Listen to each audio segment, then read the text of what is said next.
Welcome everyone to the 12th Horseshoe podcast, exclusively on Surge Sports. I'm Elijah Weintraub, joined as always alongside Jack Rizzo. We are 2 weeks away from the NFL draft kicking off over in Detroit on NFL Network and ESPN platforms, and we cannot wait for it to happen. We have our draft party special coming up. That'll be live the Thursday of the draft, the 25th. We'll be live beginning at 7:45 p.m. and we'll be live covering it all the way to the last pick of the draft for round number 1, and we cannot wait for it. We are planning on guests. We have everything all lined up, ready for you all. So please tune in on Surge Sports on the 25th, if I'm not mistaken, of April. So, yes, the 25th of April. And now I would like to introduce my co-host, Jack Rizzo. Jack, how are you doing today? Doing good today, just I actually was watching the Masters before because there wasn't really much else on TV, if I'm being honest. But just getting ready for hockey, even though they're eliminated from the playoffs. They're not on. They were not. They're not on. They're not on until later. Or on now. I don't. Game really Show know. Network. There's tons of game shows on. Yeah. Well, no, I wanted to watch the Masters though because the guy from Norway, Victor Hovland. I like him. So that's what I'm rooting for to win. And we have somebody in here already, Colt's House, with the clapping emoji. Thank you for joining, Colt's House. Appreciate you coming in. Yeah, just getting ready for the draft. We're 2 weeks away today. We have been a little busy though. We with St. Mary baseball kicking off. Yes. They're off. How about the start? They're off to 5-0 so far. 5-0 start. Very impressive wins. You can't. It's very impressive. It's been blowout wins.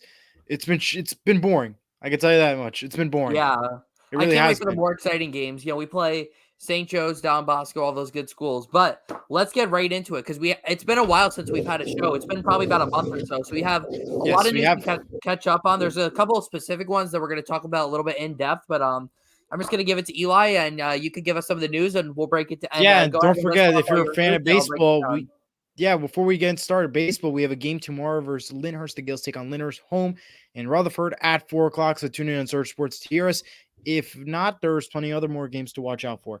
All righty, let's get into the news and everything else you need to know of. There's been a lot that happened. I'm just going to pick from random. I have a bunch of notes here. I'm going to pick from random. I think we'll start off with the first ever Brazil game. Let's start with that one first. Yes. The first ever Brazil game will be the Eagles versus the Packers, and it's exclusively on Peacock. So I'm not a huge fan of this matchup. I'm going to be quite honest with you, because I'm not a huge fan of how, the Packers and the Eagles, I don't know, it's like a new rebuilding Eagles team with all these new additions. And then you have the Packers, just the Packers. So the Packers played pretty well last year. I mean, they made it to the divisional round. They did play pretty well. But the thing is, it's week 1. That's my issue. Well, if you know why they're playing later game when it matters? Absolutely. Well, Eli, do you know why they're playing week 1 there? Do you know? Because the weather. Exactly, because it's summer down there when it's winter here, so they have to play in week 1, or otherwise they're going to be playing in 100-degree weather. But I am. You don't sound very excited for this matchup, but I am. I think this is going to be a fantastic week 1 game. I think this is a great move for the NFL. This will be the first game ever played in the Southern Hemisphere in the National Football League, and it certainly won't be the last. I definitely think they're going to go to Australia at some point within the next. They'll be going all over the place. Yeah, Australia. I think they're doing a game in Spain next year. I wouldn't be surprised if they go to some other countries. Maybe they'll do Ireland one year. Maybe they'll do Saudi Arabia. I know they're getting a lot of sporting games there. But the NFL is expanding internationally. No, they're not going to create an international division yet. I think that's too big of a launch. That's too much, but I will say that there will be an international series. That's what I predict. Exactly. You will have every team eventually at one point playing an international game, part of the regular season. It should be all in 1 week, like the international week in the NFL. The only thing is that the start times would all be crazy. It would really mess up with our sleep schedule. It really would mess up. But to be honest with you, for those people living on the West Coast, they're already messed up to begin with because they got to get up at 10 in the morning, 1 o'clock our time, Eastern, 10 o'clock their time, just to watch the 1 o'clock hour of games. And when it's 1 o'clock there, it's the 4 o'clock game. So it's like an early bird start. Not saying you're up at 10 in the morning, but just you got to get up early to. It's not like a true East Coast game day feel. You know what I'm saying?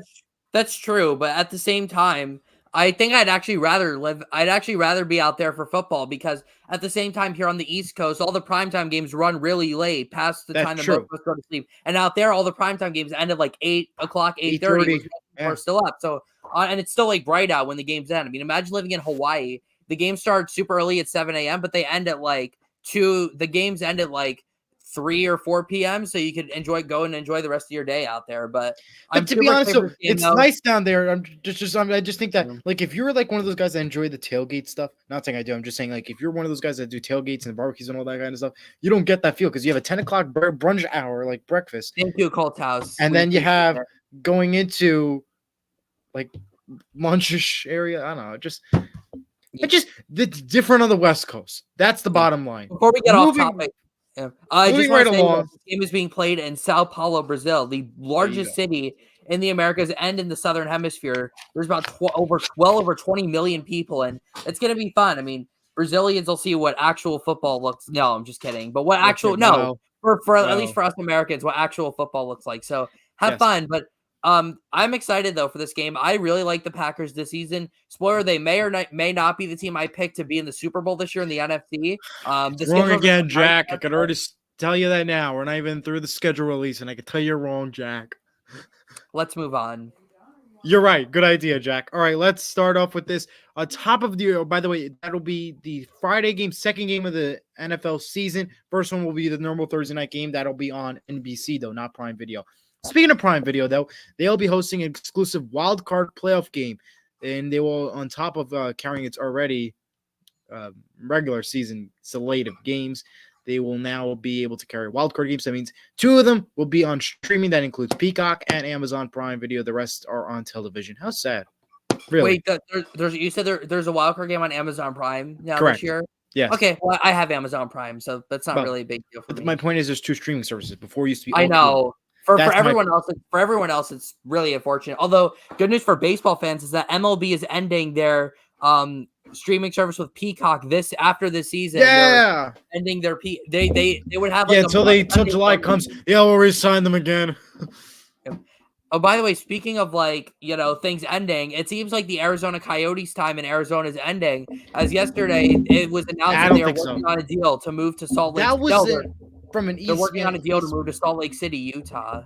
That was an ESPN insider. I don't believe it. The way they posted on their Twitter, X, formerly Twitter, it said that they're here to stay in Arizona. They're still looking for the rebuild. Yeah, but unless the person who runs the social media account is the owner or an executive, it's just like their social media intern that runs that. So who knows what they're talking about? Anyways, let's go to the let's go to football. That's all right. Here's the other important news to know about. NFL will also announce that they will continue their Christmas doubleheader, despite it being on a Wednesday, which also means beginning December 20th until New Year's Day, you'll have constantly, every single day except for 2 or 3 days, college football and NFL football.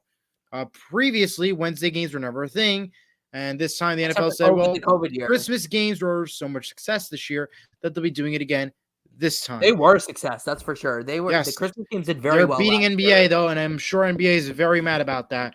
And if you play the Christmas game, the team will either be playing the previous Thursday or Saturday. That is the news that we were also told for that. Makes sense. Makes sense, right? And the Hall of Fame game will feature the Texans versus the Bears on August 1st. It's preseason. You won't see CJ Stroud and the big guys out there playing. Another boring game to watch, but always fun atmosphere at the Hall of Fame game. Hey, another spoiler. Maybe the Texans may or may not be the team that I'm picking to win the Super Bowl. Okay, I can agree with you on that. That I can agree with you about. And that leads my next point. Stephon Diggs. How about that? Leaves Buffalo and heads over to a 1-year deal over in Texans and Texas, and that team is now loaded. You have CJ Stroud, Joe Mixon, Nico Collins, Tank Dell, Dalton Schultz, and now you had Stephon Diggs. That Texans team is loaded. Even if one of those guys were to get hurt, not saying that we want them to get hurt, but if that was to be the case, you still have a whole loaded roster that you can fill up spots easily with. So that is incredible to see what this Texans team has been doing. So congrats to the Texans, because that is a big pickup. I know Bills fans were like, yeah, it's a good job of getting rid of him, but he just went to one of the most dangerous teams right now that almost had the potential of winning it all last year. So, yeah, that's all I got to say. Yeah, this is I got to give a lot of credit to Nick Caserio and D'Amico Ryans and everyone out there in Houston. They're going all in this year. They are not messing around.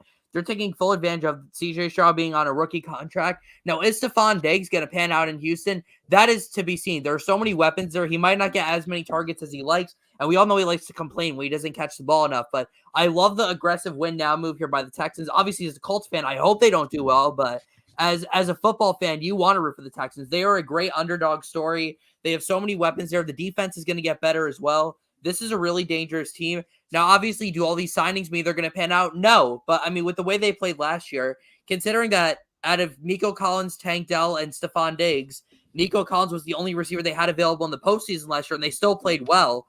This is going to be a very, very dangerous team here in 2024. Not even to mention that the draft hasn't even happened yet. They're only going to get better in the draft and just add more and more picks. They acquired some extra picks in a trade with the Vikings. It's funny, they don't have a first-round pick this year, but who cares? They don't really need one, if we're being honest. They have a very complete team. The Danielle Hunter signing on defense was great. We can probably make a whole separate video on the future of this Texans team because it is just so bright. It's in depth and in detail, but we do need to move along. However, although we love to stay on topic here, let's get to some other quick news stories that are happening. There will also be an in-season 4-team, one-division Hard Knocks show beginning next season, in case you like Hard Knocks, which is a decent show, if you ask. NFL Network also had some let-goes. They released Andrew Siciliano, Melissa Stark, James Palmer, and Will Selva, part of their layoff period. So NFL Network is going through a layoff period, and we all know Good Morning Football moved to LA and has left the New York studio. So a lot is happening over in NFL Network. Some big changes for sure. Yeah. Panthers signed defensive tackle Derek Brown to a 4-year, $96 million deal. That happened a few weeks ago. That's a great move. I love that move by Carolina. Fun fact, the Panthers have actually spent the most money out of any team in the NFL this offseason. They are very, very, very, very aggressive at trying to build around Bryce Young, which, I mean, they have to. I mean, did you see the way they played last year? They literally they got shut out in their final 2 games. They went the final 8 quarters of the season without scoring a damn point. And, it's pretty crazy. But, I love the money they're spending. Now, are they going to be good next year? Probably not, but they'll be better than they were last year. They can't possibly be worse than they were last year. Yeah. All right, moving right along. Jets quarterback Aaron Rodgers only earned $81.14 through the NFL's performance pay system. Lowest earned in the league. That's kind of very generous of the NFL, if you ask me, for giving him $81 for 5 plays. Honestly, yeah, if we're being honest. I mean, $81, geez. I mean, I want to do that, play for 5 plays and get $81. I mean, geez. Yeah, even get tackled. I mean, geez. All right. Other news. Chiefs sign Carson Wentz to a 1-year deal. ESPN extends Monday Night Football with Payne and Eli to 2034. I'm so excited. I love Manning Cast. They're an Emmy award-winning show. Congrats, number 1 by them. If you win a sports Emmy, I think that's great. The sports Emmy nominations came out. A lot of NFL players and teams and sports shows won nominations for Emmys, for the sports Emmys. But in my opinion, Payne and Eli is just one of those shows where it could be a little bit more better, but is not bad. Like, I don't mind. How can it be better? Like, I don't mind the guest enough, but I don't know. I just don't like. They're like bland. Like the one game, like the Seahawks game, for the Seahawks versus the Giants game, when Davon Witherspoon had that pick 6 when we were at that game. All right, Eli, you have to keep in mind that Eli. He was just like. You have to keep in mind that Eli. That's all it was, though. Giants. Okay, but what about Payne though? Well, no, because what happens is they still have that like quarterback mindset, so they hate to see plays like that where they just make like really like boneheaded plays. But you're the storyteller. You got to build on that. That's not no. You're in the lead chair. We want the storyteller. That's no. That's not their job. That's Joe Buck's job. No, I get that 100%. But you're also in that lead seat, providing funniness, no. A little bit of commentary with that stuff. Eli, that's just my opinion. You're missing the point of the Manning cast. If you want to hear storytelling, then watch the regular broadcast. The regular cast. If you want Manning funny, wait. The Manning cast is all about the football aspect, and they're the ones who like break down each play individually. But I prefer listening to that one because I can't stand Troy Aikman, so I can't listen to him for more than like. I'm gonna have to disagree, Jack. I have to disagree. I hate Troy Aikman. I can't stand him. Okay. All right, moving on. Patriots side safety Kyle Duggar today to a $66 million 4-year deal. Linebacker Josh Allen signed terms to a 5-year deal worth up to $150 million. And what the heck? I can't wait for this story. This is gonna turn good. Wait, Eli, I think you forgot a couple of big contracts that we didn't mention yet. No, I'm gonna go through it. I'm going through it. I'm not done yet. I'm going back and forth like all over. Okay. Yeah, that's okay. My favorite one, I think I have to announce. Remember how Jack was dying to break the news about L'Jarius Sneed? Well, he was wrong. He went to the Titans. Oh boy, that was the best thing in the world. I saw that and I started dying of laughter because he was saying, "Oh, he's going to the Colts. He's going to the Colts." He posted on Twitter, "I gave up. I gave up. I give in." And now I never said that he was going to the Colts. You know, Eli, I can't wait to announce this on the Colts that he's gonna head to the Colts during the podcast and this and that. This is our last podcast before today's show. Well, it turned out actually that it was actually confirmed that they never even had discussions. So they never like even like talked about a deal. Yes. So Adam Schefter was right, and you believed he was wrong. So I mean, he wasn't. No, because there were the Titans reporters were the ones who first had it. Schefter just took credit for their work. So credit to the Titans insiders. But Eli, I was also dying. The Titans, however, well picked. Good pickup. No, he's not a good fit in their defense, and he has knee injuries. But that is for the Colts, though, right? If you went to the Colts, it's a good pickup, though. Yeah, you're right. No, you're totally right. But no, he does have knee injuries, and he's not going to fit. He's not a good fit in that defense. And Tennessee is where these big name players go to die. If he were to go to the Colts, would you still be saying all this stuff that you're saying right now, though? Absolutely not. This is just a troll. Eli. Jack Rizzo. But Eli, I will say that I was also dying from laughter when the Seahawks threw it from the 1-yard line in Super Bowl 49.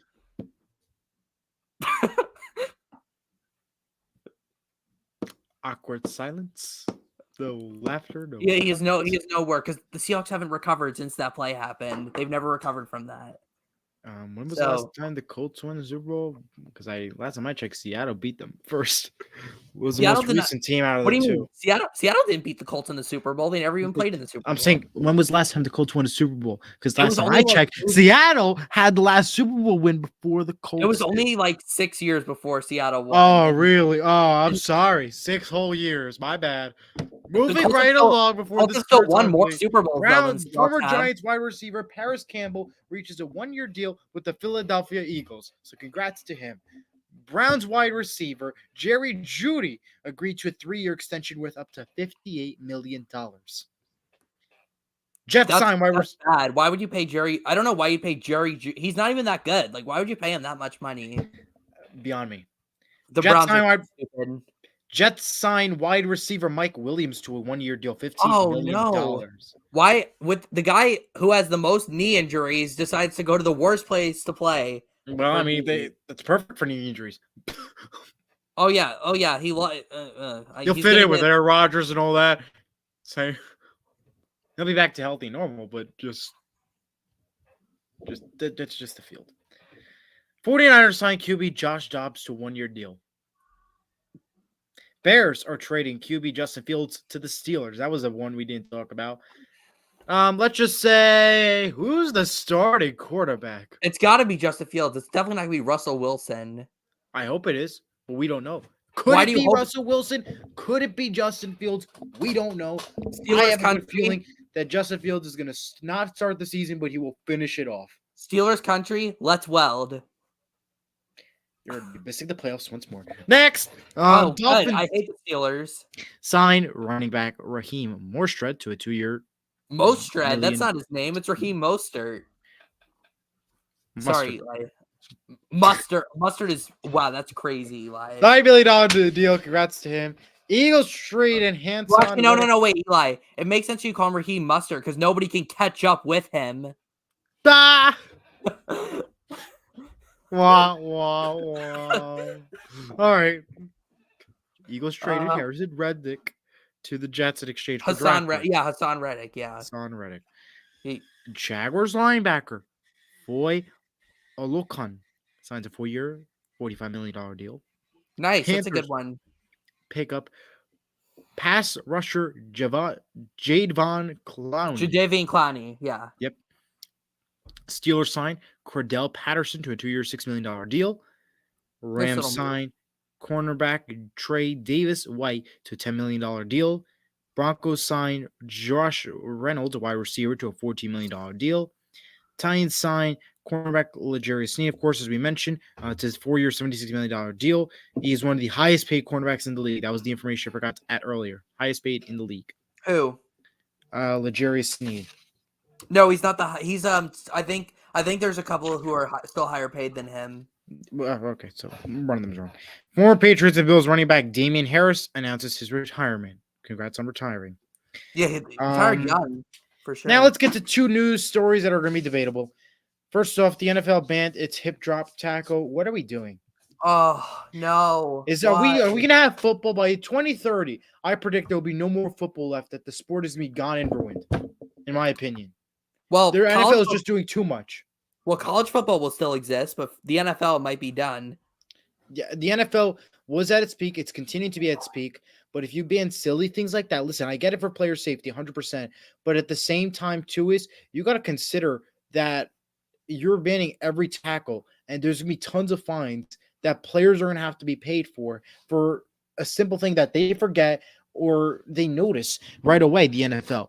So I just can't wait to see the amount of fines that come out. That's going to be my whole thing. Like, the amount of fines that comes out. I'm looking to see the whole how fast is the NFL going to approve of this? I get it for player safety, 100%. But at the same time, there's a lot of controversy to it. Yeah, I mean, it's just football, man. Like, stop banning these tackles. I don't know. I don't understand it. All right, the last thing on my list for today, NFL's new kickoff proposal. This is annoying. The kicking team, 10 players cannot move until the ball hits the ground or player in the landing zone or the end zone. Receiving team, all players in the setup zone cannot move until the kick has hit the ground or a player in the landing zone or the end zone. Any kick that hits the landing zone goal line, 20-yard line, must be returned. Any kick hits before the landing zone, touchback to the 40, as if it went out of bounds. Kick hits the landing zone, rolls into end zone, and is down, touchback at the 20. Kick lands and the end zone and goes out the back, touchback to the 35. Onside kick. Fourth quarter begins. The team trailing has the opportunity to declare an onside kick to the officials. Current onside kickoff rules would apply, and no fair catch or signals allowed. Are you kidding me? Can't we just do a normal thing? This is too complex. How am I going to? All I know is when you watch football, the first thing you think of a touchback, 25-yard line, call it a day. You now have to memorize, as a football fan, all these notes just to understand what you have to do, where the flag is thrown. This is ridiculous. The NFL is getting too crazy, in my opinion. Those two things that I just announced, that is ridiculous. Hang on, Eli. One more rule change that you forgot to mention. The NFL approved a new rule where now if a team wins their first challenge successfully, they are awarded a third challenge. Previously, you had to win 2 challenges to win a third. Okay. Now, if you win just the first one, you get awarded a third challenge. I like that one. Credit to the Detroit Lions for proposing that rule. I like that rule. I have no problem with it. I think that's a good idea. Yeah, I have no issues with that. I think that's a fantastic rule compared to the past two that we just mentioned about the hip drop tackle and the kickoff proposal. I think that was fantastic. Yep. All right. Well, all right. Any other notes? Nope. I think we're done. We'll be back next week for a few more. We'll be back one more next week before the NFL draft. So stay tuned. Watch on Surge Sports, of course. Keep looking for updates, of course, on our Instagrams or on the RX/Twitter accounts. And always check out Surge Sports. Hit the subscribe button and notification bell for the latest updates, news, and St. Mary content, and so much more. From all of us here, from Jack Rizzo, and I'm Elijah Weintraub. Go Devils, go Seahawks. Goodbye.